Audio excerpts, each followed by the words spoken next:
রাসূল বলেন লা তাকুমুস সাআতু ফিল আরদি লা তাকুমুস সাআতু হাত্তা ইয়াবআসু দাজ্জালুনা কাজ্জাবুনা কুল্লুহুম ইয়াজমু আন্নাহু নাবিয়্যুন ওয়া আনা খাতামুন নাবিয়্যিন লা নাবিয়্যা মিন বাদি। যে পৃথিবীতে তিন ধরনের দাজ্জাল বের হবে। এক ধরনের দাজ্জাল হলো মিথ্যা নবুয়তের দাবিদার দাজ্জাল। রাসূল বলেন আমার পরে যারা মিথ্যা নবুয়ত দাবি করবে, আমি যেহেতু শেষ নবী, কাজে কেউ যদি নবুয়ত দাবি করে সে সত্য নবী না মিথ্যা দাবিদার দাজ্জাল। রাসূল বলেন আমার পরে তিন ধরনের দাজ্জাল বের হবে। একটা হলো মিথ্যা নবুয়তের দাবিদার দাজ্জাল। আরেক প্রকার দাজ্জাল হলো যেটা কিয়ামতের আলামত হিসাবে। এক হাদিসে রাসূল সাল্লাল্লাহু আলাইহি ওয়াসাল্লাম সাহাবিক মাররা আসহাবিন নবী সাল্লাল্লাহু আলাইহি ওয়াসাল্লাম মাররা নবী সাল্লাল্লাহু আলাইহি ওয়াসাল্লাম মিন আসহাবিহি, সাহাবীদের কাছ দিয়ে রাসূল যাচ্ছিলেন। রাসূলুল্লাহ দেখেন সাহাবায়ে কেরাম কি বিষয় নিয়ে যেন আলোচনা করতেছে। আল্লাহ রাসূল জিজ্ঞেস করলেন যে আপনারা কি নিয়ে আলোচনা করেন? সাহাবায়ে কেরাম বললেন যে আমরা কিয়ামত নিয়ে আলোচনা করি। আল্লাহ রাসূল তখন সাহাবায়ে কেরামকে কিয়ামতের বড় বড় 10টা আলামত বলে দিলেন। আপনারা কিয়ামত নিয়ে আলোচনা করতেছেন, তবে কিয়ামত ততক্ষণ হবে না যতক্ষণ বড় বড় 10টা আলামত সচক্ষে পৃথিবীতে না ঘটবে। এই 10টি এই কিয়ামতের আলামতগুলিকে দুই ভাগে ভাগ করা যায়। একটা হলো ছোট ছোট আলামত, আরেকটা হলো বড় বড় আলামত। ছোট ছোট আলামতগুলি অনেকটা প্রকাশ হয়েই গেছে, খুব একটা বাকি নাই। বড় বড় আলামতগুলি সামনে অপেক্ষা করতেছে। ছোট ছোট যতগুলি আলামত, তার মধ্যে একটা আলামত হলো গান বাজনা, গান বাদ্য বাজনা। এটা ছোট ছোট কিয়ামতের আলামতের অন্তর্ভুক্ত। বড় বড় যে সকল আলামতগুলি প্রকাশ পাবে তার মধ্যে অন্যতম একটা আলামত হলো দাজ্জালের আবির্ভাব। কিসের আবির্ভাব? দাজ্জালের আবির্ভাব। রাসূল সাল্লাল্লাহু আলাইহি ওয়াসাল্লাম বলেন, এক হাদিসে আল্লাহ রাসূল বলেন যে গান বাদ্য বাজনা এটা হলো দাজ্জালের হাতিয়ার। কিয়ামতের ছোট আলামত গান বাদ্য বাজনা, কিন্তু এটা কিসের হাতিয়ার? দাজ্জালের হাতিয়ার। বড় দাজ্জাল যখন পৃথিবীতে আসবে তখন তার হাতিয়ার হবে গান বাদ্য বাজনা।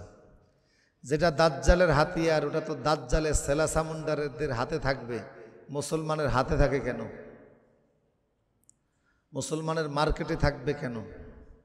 মুসলমানদের বাজারে থাকবে কেন? মুসলমানদের বাড়িঘরে থাকবে কেন? এটা তো দাজ্জালের হাতিয়ার। মুসলমানদের হাতে না, শুধু মুসলমানদের মসজিদের মধ্যেও আছে না নাই? শুধু মসজিদের মধ্যে আছে না নামাজের মধ্যেও আছে? স্বাভাবিকভাবে গান বাদ্য বাজনা হারাম, মসজিদের মধ্যে বাদ্য বাজনার আওয়াজ এটা ডাবল হারাম, নামাজের মধ্যে এই আওয়াজ শোনা এটা 3 ডাবল হারাম, ডাবল হারাম। কথা বুঝতেছেন কিনা? যে বাদ্য বাজনা দাজ্জালের হাতিয়ার রাসূল বলছেন, এটা তো মুসলমানের হাতে থাকবে দাজ্জালের সেলাসামুন্ডাদের হাতে। প্রিয় সুধী, দাজ্জাল পৃথিবীতে আসবে। কিয়ামতের বড় বড় 10 আলামতের অন্যতম আলামত হলো দাজ্জালের আবির্ভাব। দুনিয়ার যত নবী রাসূল পৃথিবীতে এসেছেন সমস্ত নবী রাসূলরা দাজ্জালের ব্যাপারে উম্মতকে সতর্ক করেছেন। নূহ আলাইহিস সালাম থেকে মুহাম্মদুর রাসূলুল্লাহ সাল্লাল্লাহু আলাইহি ওয়াসাল্লাম পর্যন্ত সব নবীরা আপন আপন উম্মতকে দাজ্জালের চক্রান্তের ব্যাপারে সতর্ক করছেন। বোঝা গেল দাজ্জালের এই চক্রান্ত এটা কি সহজ না অনেক কঠিন চক্রান্ত? কঠিন চক্রান্ত। দাজ্জাল বের হবে কোথার থেকে? এক হাদিসে রাসূল বলেন যে সিরিয়া, তৎকালীন আমলে সিরিয়া বলা হতো। সিরিয়া অনেক বড় একটা দেশ, এটা ভাগ হয়ে গেছে। বর্তমান ইরানের একটা জেলা আছে ইস্পাহান, ওই জেলার ভিতরে একটা গ্রাম আছে ইয়াহুদ নামক গ্রাম। এই গ্রামের ভিতর থেকে দাজ্জাল বের হবে। অন্য এক হাদিসে রাসূল বলেন দাজ্জাল পৃথিবীতে আসল রূপে আত্মপ্রকাশ করার আগে 2 বছর ইরাক নামক দেশটাকে শাসন করবে। দাজ্জাল আসল রূপে পৃথিবীতে আত্মপ্রকাশ করার আগে কোন দেশটাকে 2 বছর শাসন করবে? ইরাককে। দাজ্জাল ইরানের ইস্পাহানের ইয়াহুদ নামক গ্রাম থেকে বের হবে এবং সে ইহুদি বংশেই জন্মগ্রহণ করবে। এক হাদিসে রাসূল বলেন ইয়াত্তাবিউর রিজালু মিন ইয়াহুদ মিন ইস্পাহান 70 আলফান আলাইহিমুত তায়ালিসা। ইহুদিরা দাজ্জালের অনুসারী হবে, আর দাজ্জাল ইহুদিদের কাছে অত্যন্ত প্রিয় পাত্র হবে, অত্যন্ত প্রিয় পাত্র হবে। বর্তমান দুনিয়ার ইহুদিদের দেন ধারণা হলো যে দাজ্জাল যেহেতু আমাদের বংশে জন্মগ্রহণ করবে, কাজে আমাদের এই মহান নেতা যখন আগমন করবে, এই নেতার নেতৃত্বে আমরা সারা দুনিয়া রাজত্ব করব। কি রাজত্ব করবে? সারা দুনিয়া রাজত্ব করবে। এই স্বপ্ন বর্তমান দুনিয়ার সব ইহুদিরা দেখে। যেহেতু তাদের বংশে দাজ্জালের জন্ম হবে, তাই তারা দাজ্জালের নেতৃত্বে সারা দুনিয়া শাসন করবে, দুনিয়াতে ইহুদি রাজত্ব প্রতিষ্ঠা করবে, এই স্বপ্ন তারা দেখে। এক হাদিসে রাসূল সাল্লাল্লাহু আলাইহি ওয়াসাল্লাম বলেন যে দাজ্জাল সারা দুনিয়াতে যতই তাণ্ডব চালাক না কেন, তার রাজত্ব হবে মাত্র 40 দিনের। কাজেই ইহুদিরা দুনিয়া শাসন করার যতটাই তোমরা স্বপ্ন দেখো, দাজ্জালের নেতৃত্বে তোমাদের এই শাসনের মেয়াদ হবে মাত্র 40 দিন। 40 দিনের মাথায় হযরত ঈসা আলাইহিস সালাম তিনি পৃথিবীতে আসবেন, শেষ নবী হিসাবে না যন্ত্রপাতি নেওয়ার জন্য? আগের কথা মনে আছে? তা ওনার মরণ বাকি আছে। তিনি আসবেন সিরিয়ার দামেস্কের কেন্দ্রীয় মসজিদের ছাদে, সেখান থেকে তিনি নামবেন, দাজ্জালকে তালাশ করা শুরু করবেন। শেষ পর্যন্ত বর্তমান যে ইসরায়েলের রাজধানী তেল আবিব থেকে, তেল আবিবে যে এয়ারপোর্ট আছে, ওই এয়ারপোর্ট থেকে 5 কিলোমিটার সামনে গেলেই একটা জায়গা আছে লুদ। ওই লুদ নামক জায়গায় ঈসা নবী দাজ্জালকে জাপটে ধরে ফেলবেন এবং নিজ হাতে থাকা তলোয়ার দিয়ে দাজ্জালকে হত্যা করবেন। দাজ্জাল হত্যার পরে ইহুদিরা নেতৃত্ব শূন্য হয়ে যাবে এবং সেই নেতৃত্ব শূন্য হওয়ার সাথে সাথে সারা দুনিয়ায় ছড়িয়ে ছিটিয়ে থাকা মুসলমানরা ইহুদিদেরকে কচু কাটা করা শুরু করবে। কচু কাটা বলতে এমন কাটা যে পৃথিবীতে আর একটা ইহুদিও থাকবে না, একটা ইহুদিও থাকবে না। সমস্ত ইহুদি মুসলমানদের হাতে শেষ হয়ে যাবে। ওই সময় ইহুদি হত্যা করবেন, এই নিয়ত আছে তো ইনশাল্লাহ? এখন কি করবেন? এখন করণীয় কি? যদি বাইসা থাকেন তখন সেনা হত্যা করবেন। এখন তো আমরা তাসবিহগুলি হাতে নিছি, তলোয়ার ছাইরা দিছি। আমি আরব দেশের নেতাদের, আরব লীগ যেটা আছে, তাদের তথ্য নিয়ে গবেষণা করে যতগুলো দেখলাম, এগুলি মুসলিম শাসক নামের অধিকাংশই আমেরিকা ইসরায়েলের ফাঁসাটা গোলাম। এরা শুধু তাদের রাজত্ব ক্ষমতা ধরে রাখার জন্য কথা বলে না। অথচ ইয়েমেন আজকে আমেরিকার এত বড় শত্রু কেন? ইহুদিদের ইসরায়েলের এত বড় শত্রু কেন? ইয়েমেনের একটা গোষ্ঠী আছে, এরা যদিও শিয়া মতবাদে বিশ্বাসী, হুতি নামক একটা গোষ্ঠী। এই গোষ্ঠীকে শেষ করার জন্য তারা অনেক চেষ্টা করতেছে। প্রতিদিন সিরিয়ায় তারা হামলা করে, ইয়েমেনে হামলা করে হুতিদেরকে শেষ করার জন্য। কারণ গোটা আরব দেশের মধ্যে ইহুদিদেরকে ধ্বংস করার জন্য, ফিলিস্তিনের স্বার্থ রক্ষার জন্য একমাত্র জীবন বাজি রেখে লড়াই করে হুতিরা। এই জন্য এদেরকে শেষ করে দেওয়ার জন্য চেষ্টা করতেছে। ফিলিস্তিনিদের পক্ষে কথা বলে আরেকটা গোষ্ঠী হেজবুল্লাহ, যারা লেবনান, যেখানে লেবাননে যাদের অবস্থান। এই দুই জাতি হুতি আর হিজবুল্লাহ, এই দুই জাতি ইহুদিদের চক্রান্তের বিরুদ্ধে মুসলমানদের ফাঁসে থাইকা, ফিলিস্তিনিদের ফাঁসে থাইকা জীবন বাজি রাইখা লড়াই করতেছে। আর ওদের লড়াইয়ে আমেরিকার কলিজা কাঁপতেছে। সশস্ত্র দুইটা মুসলিম সংগঠনের ভয়ে যদি আমেরিকার কলিজা কাঁপে, আরব দেশের নেতারা একসাথে হুঙ্কার দিলে একটা ফিলিস্তিনের রক্ত জড়াবার মতো দুঃসাহস ইহুদিদের হতো না। কিন্তু এরা কথা বলে না, এরা আওয়াজ দেয় না। বরং এই পর্যন্ত আফগানিস্তানে যে হামলা হয়েছে, আমেরিকা একা করে নাই, আরব দেশের রাষ্ট্রগুলিনের সহযোগিতা নিয়ে করছে। ইরাকে হামলা করছে, আমেরিকা একা করে নাই, আরব দেশের সেনাদের সহযোগিতায় করছে। লিবিয়ায় হামলা করছে, আমেরিকা একা করে নাই, আরব দেশের সেনাদের সহযোগিতায় করছে। সিরিয়ায় হামলা করছে, আমেরিকা একা করে নাই, আরব দেশের, আরব লীগের, মুসলিম বিশ্বের নেতাদের সহযোগিতায় করছে। কাজে এই মুনাফিক নেতাগুলি যতদিন বাচ্চা থাকবে ফিলিস্তিনের সমস্যার সমাধান হবে না। যেহেতু মুসলিম নেতারা তারা কথা বলছে না, জাগ্রত হচ্ছে না, এই জন্য আমাদেরকে এখন তাসবিহ তো থাকবেই, সাথে তলোয়ারটাও ধারণ করা লাগবে।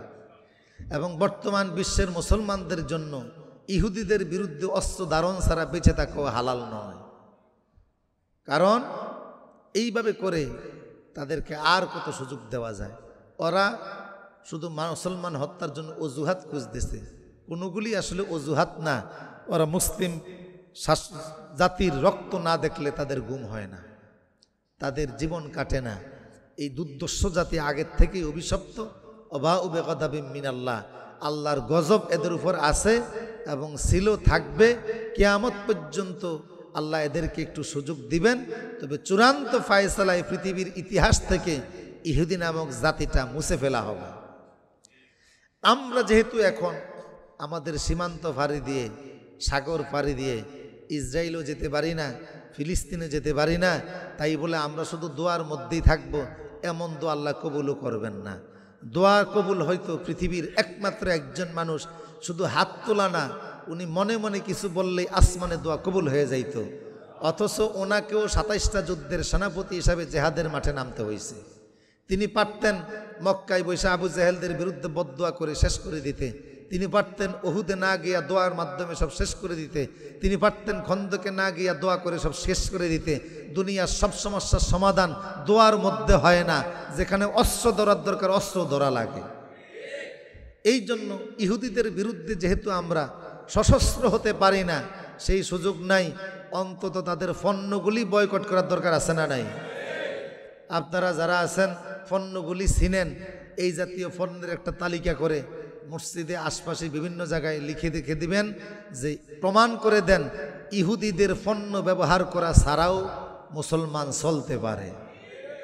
এই যে দেখেন না, ভারতীয় পণ্য এখন বাংলাদেশে তেমন নাই বললেই চলে।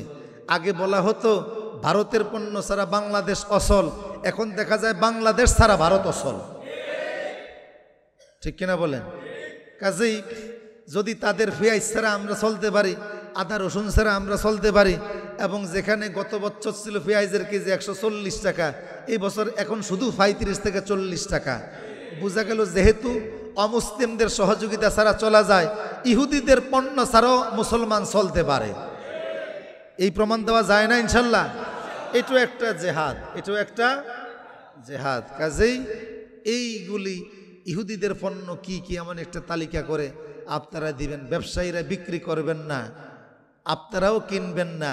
বিশেষ করে এই 7 আপ, কোকাকোলা, ফ্রান্টা ঈদ উপলক্ষে খাবেন না।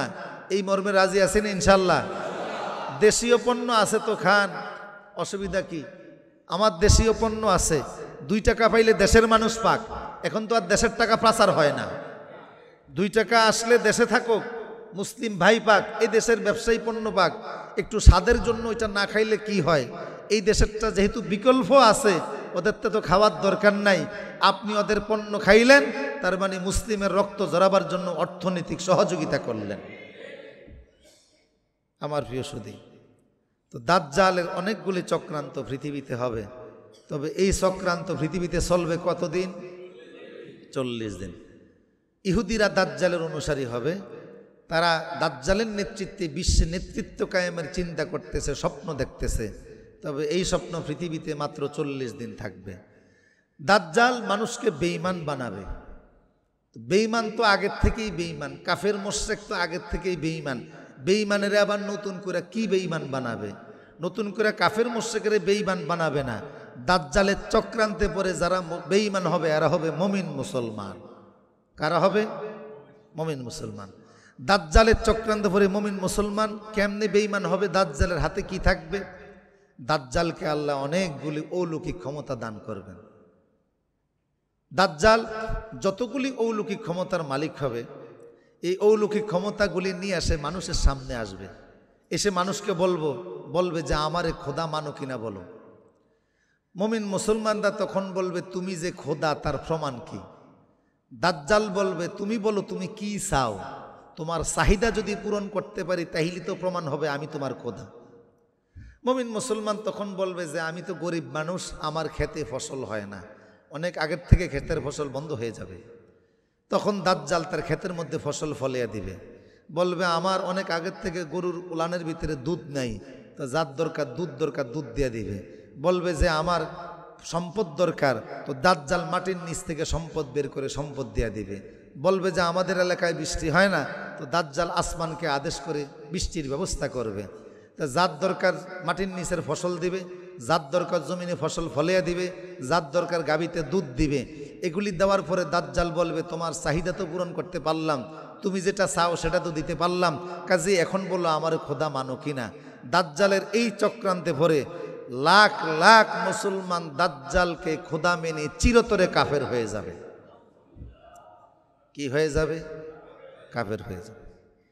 আমার প্রিয় সুধী, এক হাদিসে রাসূল সাল্লাল্লাহু আলাইহি ওয়াসাল্লাম বলেন যে দাজ্জালের সাথে ইহুদিদের 70,000 একটা দল সবসময় থাকবে। অলওয়েজ ইহুদিদের একটা দল দাজ্জালের সাথে সবসময় থাকবে। দাজ্জাল সারা দুনিয়া প্রবেশ করবে, তবে দুটি স্থানে প্রবেশ করতে পারবে না, একটা হলো মক্কা আরেকটা হলো মদিনা। একটা হলো মক্কা আরেকটা হলো মদিনা। দাজ্জাল যখন বলবে, এক হাদিসে রাসূল সাল্লাল্লাহু আলাইহি ওয়াসাল্লাম বলেন দাজ্জাল যখন পৃথিবীতে আসবে, মক্কা মদিনা ছাড়া সারা দুনিয়ায় সে তাণ্ডব চালাবে। তার সাথে 70,000 ইহুদি অলওয়েজ থাকবে, পাশাপাশি তার সাথে 2 জন ফেরেশতাও আল্লাহ অলওয়েজ দান করে দিবেন। দাজ্জালের সাথে 2 জন ফেরেশতা অলওয়েজ থাকবে। কয়জন ফেরেশতা? 2 জন ফেরেশতা। দাজ্জাল যখন বলবে যে আমি তোমাদের খোদা, দেখো তার প্রমাণ, যে ফসল চাও ফসল দেই, যে বৃষ্টি চাও বৃষ্টি দেই, গাভীর ভিতরে দুধ চাও দুধ দেই, জমিনের মাটির নিচের সম্পদ বের করে দেওয়ার দরকার বের করে দেই, কাজে আমি তোমাদের খোদা। সে যখন বলবে আমি তোমাদের খোদা, তখন তার সাথে যে 2 জন ফেরেশতা থাকবে, এর মধ্যে একজন ফেরেশতা তার মুখের উপর বলবে এই তুই কিসের খোদা, তুই মিথ্যুক। তুই যে ফসল দিচ্ছিস, বৃষ্টি দিচ্ছিস, জমিনের ফসল উৎপাদন করতেছিস, মাটির নিচের সম্পদ বের করতেছিস, এগুলি তোর ক্ষমতায় না, এগুলি আল্লাহর ক্ষমতায়। কার ক্ষমতায়? কে বলবে তুই মিথ্যুক? কিন্তু এই ফেরেশতা যে বলল তুই মিথ্যুক, এই শব্দটা দুনিয়ার কোনো মানুষ শুনবে না, শোনার ব্যবস্থাও আল্লাহ রাখবেন না। ফেরেশতার এই কথা দুনিয়ার কোনো মানুষ শুনবে না, পৃথিবীর কোনো মানুষের শোনার ব্যবস্থা আল্লাহ রাখবেন না। পাশাপাশি দাজ্জাল যে দাবি করবে যে আমি আসমান থেকে বৃষ্টি দিতে পারি, মাটির নিচ থেকে ফসল দিতে পারি, জমিনে ফসল ফলে দিতে পারি, গাভীর ভিতরে দুধ দিতে পারি, কাজে এগুলি দেওয়ার ক্ষমতা যেহেতু আমি রাখি, আমি তোমাদের খোদা। আরেকজন ফেরেশতা যে তার সাথে আছে, সে বলবে তুমি সত্য কথা বলছো, তুমি সত্যবাদী, তুমি সত্য কথা বলছো। এই কথাটা, এই যে ফেরেশতা দাজ্জালকে সত্য কথা বলছো, তুমি সত্যবাদী, এই যে কথাটা বইলে ফেরেশতা দাজ্জালকে সাপোর্ট দিবে, ফেরেশতার এই কথাটা দুনিয়াবাসী শুনবে, সব মানুষের কানে কানে যাবে, দুনিয়ার সব মানুষ এই কথাটা শুনবে। তখন মানুষ বলবে কিরে, একজন লোক খোদা দাবি করলো আর একজন ফেরেশতা তারে সত্যবাদী বলল, কাজে এই লোকটা তো খোদা, অবশ্যই খোদা, তারে না মাইনা যাই কই, তারা না মাইনা যাই কই। সে নিজে ফসল দিতেছে, বৃষ্টি দিতেছে, জমিনের মাটির নিচে সম্পদ বের করতেছে, গরুর উলানের ভিতরে দুধ দিচ্ছে, নিজের এত বড় ক্ষমতা দেখে খোদা দাবি করতেছে, পাশাপাশি একজন ফেরেশতা তারে সত্যবাদী বইলা সাপোর্টও করতেছে, কাজে উনি তো খোদা, ওনারে না মাইনা যাই কই। তখন দাজ্জালের এই চক্রান্তের মধ্যে পড়ে হাজার হাজার নয়, লাখ লাখ কোটি কোটি মুসলমান দাজ্জালকে কাফের মেনে চিরতরে, খোদা মেনে চিরতরে কাফের হয়ে যাবে। জোরে বলেন। কাফের নতুন কইরা কাফের হবে না মুমিন মুসলমান কাফের হবে? কাফের তো আগের তেনেই কাফের, মুমিন মুসলমান কাফের হয়ে যাবে। এক হাদিসে রাসূল সাল্লাল্লাহু আলাইহি ওয়াসাল্লাম বলেন, দেখো দাজ্জাল যে ক্ষমতাগুলি দেখাবে, এগুলি তার ক্ষমতা না, এগুলি কার দেওয়া ক্ষমতা। পাশাপাশি দাজ্জালের কপালের ভিতরে লেখা থাকবে অবাইনা মাকতুবুন বাইনা আইনাইহি কাফিরুন, দাজ্জালের কপালের ভিতরে একটা শব্দ লেখা থাকবে কাফের। ইয়াকরাউহু কুল্লু কাতিবিন ও গায়রু কাতিবিন, যারা লেখাপড়া জানে তারাও এই লেখাটা পড়তে পারবে, যারা লেখাপড়া জানে না তারাও এই লেখাটা পড়তে পারবে। শিক্ষিত অশিক্ষিত সব মানুষ এই লেখাটা পড়তে পারবে। দাজ্জাল এক পর্যায়ে একজন খাঁটি মুমিন মুসলমান, দাজ্জালের আরো পরিচিতি রসুল বলছেন যে তার চুলগুলি হবে কোকড়ানো। কি হবে? কোকড়ানো। বাম চোখটা হবে অন্ধ, ডান চোখের সেন্টার ঠিক মতো থাকবে না, চেহারা হবে বিশ্রী, দেখতে অনেক বিশ্রী মনে হবে। এগুলি হলো দাজ্জালের আকার আকৃতি। তাইলে রসুল্লাহ বলে দিয়েছেন দাজ্জালে যেতে এক চোখ অন্ধ, খবরদার তোমাদের আল্লাহ অন্ধ না। দাজ্জাল সিনার মতো আলামত রসুল বলে দিয়েছেন কি দেন নাই? সে এক চোখ অন্ধ হবে, চুলগুলি কোকড়ানো হবে, চেহারা দেখতে বিশ্রী হবে, চেহারা দেখতে বিশ্রী হবে। একজন মুমিন মুসলমানকে, খাঁটি মুমিন মুসলমানকে দাজ্জাল এক পর্যায়ে বলবে, এই আমি যে খোদা এটা মানো কি না? এই খাঁটি মুমিন মুসলমান বলবে, তুমি যে খোদা আমি এটা মানি না। দাজ্জাল বলবে, কেন মানো না? আমার কি নাই?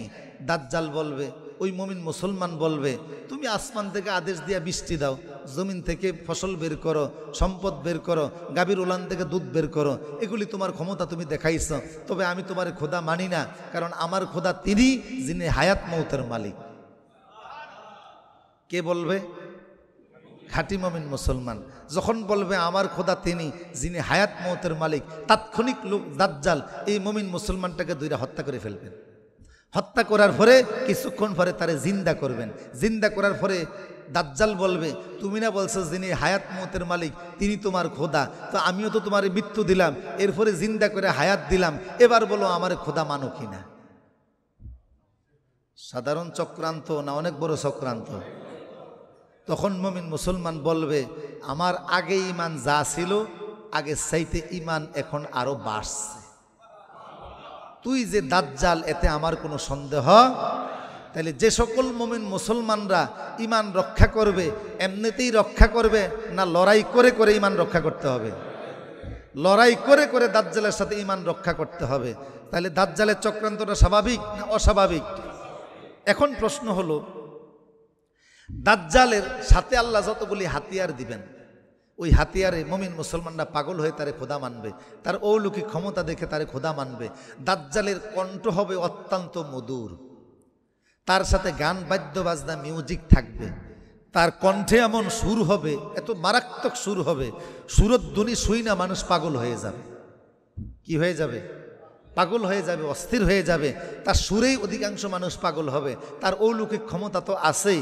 এই সমস্ত ক্ষমতার একমাত্র উদ্দেশ্য হলো সে মুমিন মুসলমানকে কি বানাবে? বেঈমান বানাবে। এখন প্রশ্ন হলো, দাজ্জালকে আল্লাহ এত বড় ক্ষমতা দিবেন কা? কাফের তো আগের থেকে কাফের আছে, ইহুদি আগের থেকে ইহুদি আছে, খ্রিস্টান আগের থেকে খ্রিস্টান আছে, হিন্দু আগের থেকে হিন্দু আছে। আমাদের মতো মুমিন মুসলমানদেরকে বেঈমান বানানোর জন্য দাজ্জালকে আল্লাহ এত বড় ক্ষমতা দিয়ে পাঠাবেন কেন? ক্ষমতা তো দাজ্জালের নিজের না, আল্লাহর দেওয়া। আল্লাহর দেওয়া এত বড় ক্ষমতা আল্লাহ তারে দিবেন কেন? মুমিন মুসলমানকে বেঈমান বানানোর জন্য। আল্লাহ দিবেন এই কারণে, পানি আর দুধ আলাদা করার জন্য। এই শিরোনামটা মনে থাকলে বাকি কথা বুঝতে সুবিধা হবে। কি আলাদা করার জন্য? দুধ, দুধই ফানি, ফানি ফানি দুধের সাথে মিলে মিশে থাকা, এটা প্রতারণা। যে এইটা করে সে প্রতারক। প্রতারকের প্রতারণা সবসময় থাকে না, কখনো কোনো না কোনো সময় প্রকাশিত হয়েই যায়। কি আলাদা করার জন্য? পানি আর দুধ আলাদা করার জন্য। আমাদের মুসলিম সমাজে বহু মুসলমান দেখবেন আল্লাহর বিধিবিধানে সব বিধিবিধান স্বীকার করে, বিশ্বাস করে, দুই একটা বিধিবিধান বিশ্বাস করে না। আপনাদের জানা মতে বলুন তো, কোরআন এবং হাদিসের সব বিধিবিধান বিশ্বাস করলে মুমিন মুসলমান হয়, আর দুই একটা বিশ্বাস না করলেও মুমিন মুসলমান থাকে না? একটাও অস্বীকার করলেও মুমিন মুসলমান থাকে না? কোরআনে যত বিধিবিধান আছে, হাদিসে যত বিধিবিধান আছে, সমস্ত বিধিবিধান তুমি আগে বলো বিশ্বাস করো কি না। যদি তুমি করো তুমি মুমিন মুসলমান, যদি বলো সব করি দুই একটা করি না, এ আর মুমিন মুসলমান থাকে না, সে কাফের হয়ে যায়। কথা বুঝতেছেন কি না? কিন্তু সে নিজেকে বেঈমান স্বীকার করতে নারাজ, বেঈমান স্বীকার করতে নারাজ। সে মুমিন মুসলমানের সমাজই থাকে, মুসলমানের মতোই গোশত খায়, মুসলমানের পরিবারেই জন্ম নিছে, মুসলমান আব্বা আম্মার মতোই পোশাক পরিচ্ছেদ পরে, মুসলমানদের মতোই তার নাম টাম আছে, কিন্তু দুই একটা বিধিবিধান অস্বীকার করে কি হয়ে গেছে? ওই যে বেঈমান হয়ে গেছে, এটা নিজেও স্বীকার করতে চায় না। উদাহরণস্বরূপ মনে করেন আমার প্রিয় সদী, উজুর ফরজ কয়টা? কয়টা? 4 ফরজ। জানেন তো আপনারা? হাত ধৌত করা, মুখ ধৌত করা, মাথা 4 ভাগের 1 ভাগ মাথায় করা, পাও ধৌত করা। 4 জিনিস ধুইয়া একজনে নামছে মসজিদে ঢুকবে, এমন সময় বায়ু ছাড়ছে। এখন উজুর দাম কত? আসেনি উজুর দাম? হাত ধোয়া গেল কই, পাও ধোয়া গেল কই, মুখ ধোয়া গেল কই, মাথা ধোয়া গেল কই? কোনোটার কোনো দাম আছে? 4 অঙ্গ ধোয়ার পরে বায়ু ছাড়লে যেমন উজুর দাম থাকে না, কুরআন হাদিসের সব বিধিবিধানে বিশ্বাসী 2-1টাই বিশ্বাস রাখে না, এর ইমানেরও দাম থাকে না। উজুর পরে বায়ু ছাড়লে উজুর দাম যত, কুরআন হাদিসের সব বিধানে বিশ্বাস করে 2-1টা বিশ্বাস করে না, এর ইমানের দাম তত। মনে করেন আল্লাহ এক আয়াতে বলছেন, আহাল্লাল্লাহুল বাইআ ওয়া হাররামার রিবা, আমি আল্লাহ তোমাদের জন্য সুদকে হারাম করছি। কি হারাম করছি? আর ব্যবসাকে হালাল করছি। মুসলমানদের মধ্যে কি এমন 2-4 জন মুসলমান পাওয়া যায় কোরআনের সব বিধিবিধান যায় বিশ্বাস করে, সুদ যে হারাম এই বিধানে বিশ্বাস করে না? কথা বলেন, আছে না নাই? হের ইমানের দাম কত? উজুর পরে বায়ু ছাড়লে উজুর দাম যত। সব বিধিবিধান মানে, কয়টা মানে না? সুদ যে হারাম এটা বিশ্বাস করে না। আমাদের এই মুসলমান সমাজে এমন কিছু মুসলমান নর নারী আসেনি পর্দাটা যে ফরজ এটা মানে না, বিশ্বাস করে না। কথা বলেন, আছে? পর্দার বিধান দিছেন কে? আল্লাহ বলছেন, হে মুসলমানের নারীরা, ওয়াকারনা ফি বুয়ুতিকুন্না ওয়ালা তাবাররাজনা তাবাররুজাল জাহিলিয়াতিল উলা, তোমরা তোমাদের বসবাসের ঘরে থাকো, প্রয়োজনে বসবাসের ঘর থেকে বের হওয়া যাবে কি সহকারে? পর্দা সহকারে। কোনো মুসলমান যদি বলে পুরুষ যদি স্বাধীনভাবে চলাফেরা করতে পারে, নারী স্বাধীনভাবে চলাফেরা করতে পারবে না কেন, এই প্রশ্ন উত্থাপন করছে, কোরআনের পর্দার বিরুদ্ধে গেছে কি গেছে না? হের ইমানের দাম কত? উজুর পরে বায়ু ছাড়লে উজুর দাম যত। কথা বুঝতেছেন কিনা? উজুর পরে বায়ু ছাড়লে যেমন উজুর দাম থাকে না, কোরআনের পর্দা বিধানের বিরুদ্ধে আপত্তি তুল্য ঈমান থাকে না। এই যে পর্দার বিরুদ্ধে আপত্তি তুল্য, এরাও তো মুসলমান সমাজে মুসলমান হিসাবে গাপ্পি মেরে বসবাস করে, কুরবানির সময় বড় গরু জবাই করে, প্রয়োজনের সময় জানাজার সময় বড় টুপি মাথায় দেয়, লম্বা লম্বা টুপি মাথায় দেয়, মাঝে মধ্যে জুমার নামাজও পড়ে। এরা কয় নম্বরের মুসলমান? এদের ইমানের দাম কত? উজুর পরে বায়ু ছাড়লে উজুর দাম যত।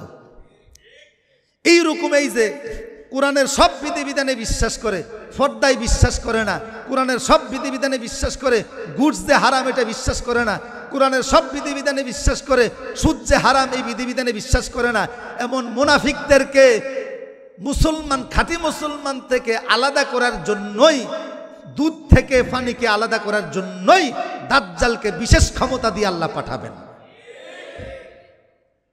দাজ্জাল বিশেষ ক্ষমতা পাবে এই কারণে যে এতদিন মুসলমান সমাজে মুনাফিক মুসলমানরা গাপটি মেরে বসেছিল, যারা কোরআন হাদিসের সব বিধিবিধান বিশ্বাস করে, 2-1টা বিধিবিধানে বিশ্বাস করে না, 2-1টা বিধিবিধান অস্বীকার করে, কোরআনের সব নীতিমালায় বিশ্বাস করে, কোরআনে যে রাজনীতি আছে এটা বিশ্বাস করে না, এরকম 2-1টা বিধিবিধান অস্বীকার করে, সুদকে অস্বীকার করে, ঘুষকে অস্বীকার করে, পর্দাকে অস্বীকার করে, এমন গাপটি মেরে থাকা মুনাফিক যারা, কোরআনের ভাষায় এদেরকে মুনাফিক বলে, এই মুনাফিকদেরকে আলাদা করার জন্যই দাজ্জালকে আল্লাহ বিশেষ ক্ষমতা দিয়ে পাঠাবেন।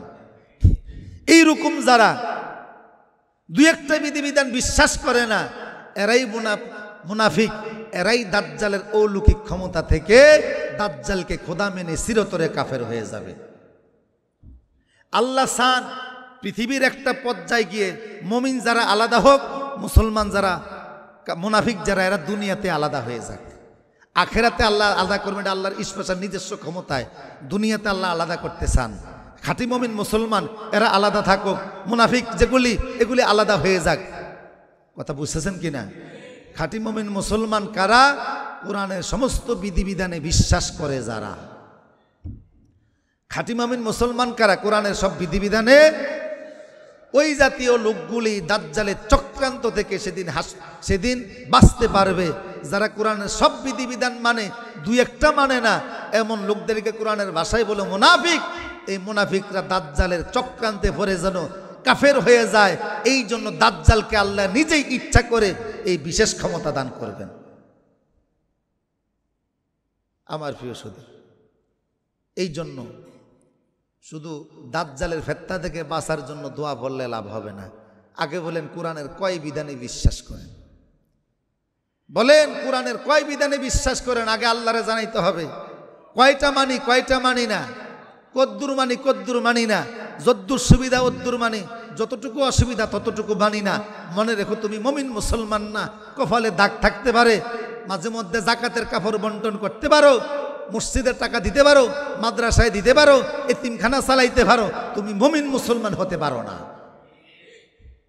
মুমিন মুসলমান হতে গেলে কয় বিধানে বিশ্বাস করা লাগে? সব বিধিবিধানে বিশ্বাস করা লাগে।